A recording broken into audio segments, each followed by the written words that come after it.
Hey, what's going on YouTube? Today I'm going to show you my Stamina Warden, also known as Stamden beginner build for the Sanitized DLC patch. This build is capable of pulling over 80k on the parse dummy with an easy beginner friendly rotation. As a part of the beginner setup series, I'll be focusing on a starting rotation and gear that are all easily accessible. For the sake of this theme and to be as new player friendly as possible, I'll be avoiding mythics, arena weapons trial, or dungeon gear. Furthermore, the rotation for many classes will be simplified. The build specializes in normal group content such as trials, vet dungeons, and group arenas. This build can work in Overland but is not specifically designed for it. Furthermore, I'll be going over some ideas and tips to further progress yourself into mid and end game. Just a quick note, although hybrid builds are some of the strongest builds right now, I'll be focusing on a more traditional setup that either focuses on magical or stamina. So with that being said, here we go.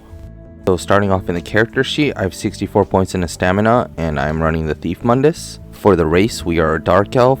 I believe Dark Elves have some of the best passives for stamina DPS. Other alternatives include Khajiit, Orc, Redguard, Wood Elf, and High Elf. So moving on to consumables, for food we have a couple different options. The best choice for content would probably be RTM takeaway broth. Keep in mind they are kind of expensive. A cheaper and almost just as good alternative would be Dubious Cameron Throne. And if you're parsing or just need more sustain in general, then Lava Food Soup and Salt Rice is always the go-to. Moving on to potions, we're just going to be running standard Essence of Weapon Power. The reason why these potions are so good is because it comes with 3 buffs that are really important for stamina DPS. These include Major Endurance, Major Brutality, and Major Savagery. Keep in mind these potions do cost a little bit to make or buy, so make sure you have 3 points in medicinal use from the alchemy skill line to ensure that the potions last their full duration. For CPU, for the blue tree, we're going to be running Fighting Finesse, Master at Arms, Deadly Aim, and Backstabber. For the red tree, Boundless Vitality, Fortified, Rejuvenation, and Bloody Renewal.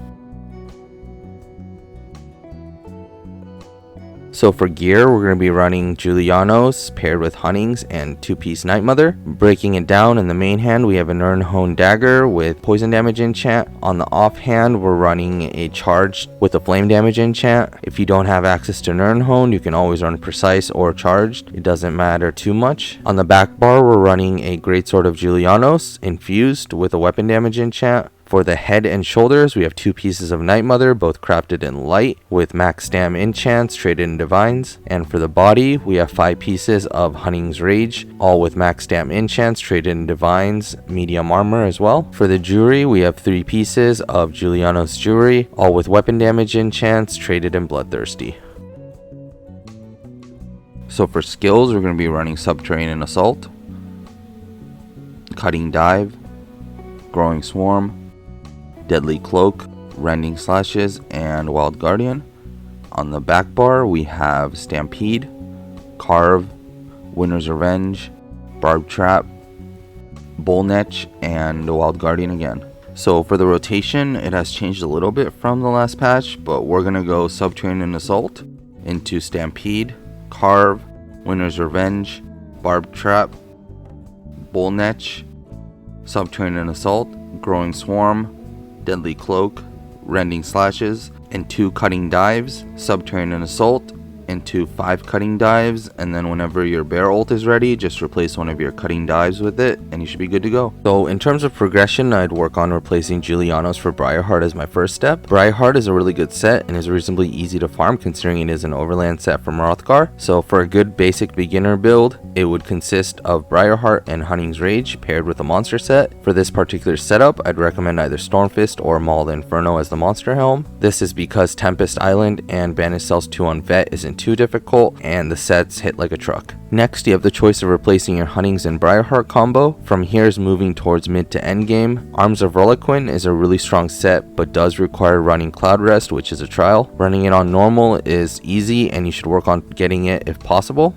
As a general rule, Reliquin is considered the best stam set and must be bodied, meaning 5 pieces active at all times. The most popular way to achieve this is just by wearing 5 pieces on the body. Once you get your Reliquin, you need to pair it with what I call a front bar set. These can be just sets that you either pair with Reliquin or run separately. The list includes Kinra, Pillar of Nirn, Zogvin, or Advancing Yokeda. From this list, I think Kinra is the best option. Granted, you're able to keep the stacks. Kinra comes from the dungeon Black Drake Villa. Pillar of Nirn comes from Falkreath Hold. Advancing Yokeda comes from Helral Citadel, which is a trial. And Zovgan comes from Frost Vault. Advancing Yokeda is really strong, but keep in mind you need to run jewelry and weapons because it is a heavy set. I'd also like to take this time to mention that Zovgan is unique and that it allows us to run a different skill instead of trap, freeing up a bar slot. Next is the Mythic and Maelstrom weapon route. Mythics is kind of a pain to get, but they are some of the strongest items in the game. If you want to run a Mythic, I'd go for One Piece Slime Crawl Monster Helm paired with Harpooners. Harpooners is viable for most content and is considered best in slot. If you don't like Harpooners or you can't run Harpooners, a good alternative will be Death Dealer's Fate. Moving on to arena weapons. For the Maelstrom weapons, it seems like the Greatsword is performing the best right now, with Bow being a decent alternative as well. If you don't want to run a Mythic, you can always opt for Monster Helms, and luckily we have a few options. Stormfist, Kjarnar, and Mauled Inferno are my personal picks. And I think that wraps it up. So closing thoughts. First off,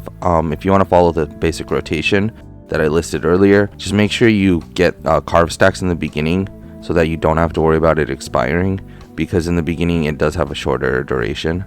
Next, if you don't want to run two-hander on the back bar, you can run like Bow or Dual Wield, although it's not going to perform as good as two-hander. So well, first off, if you're struggling with sustain, you can always swap Night Mother for one or more 2 medium armors to better your sustain.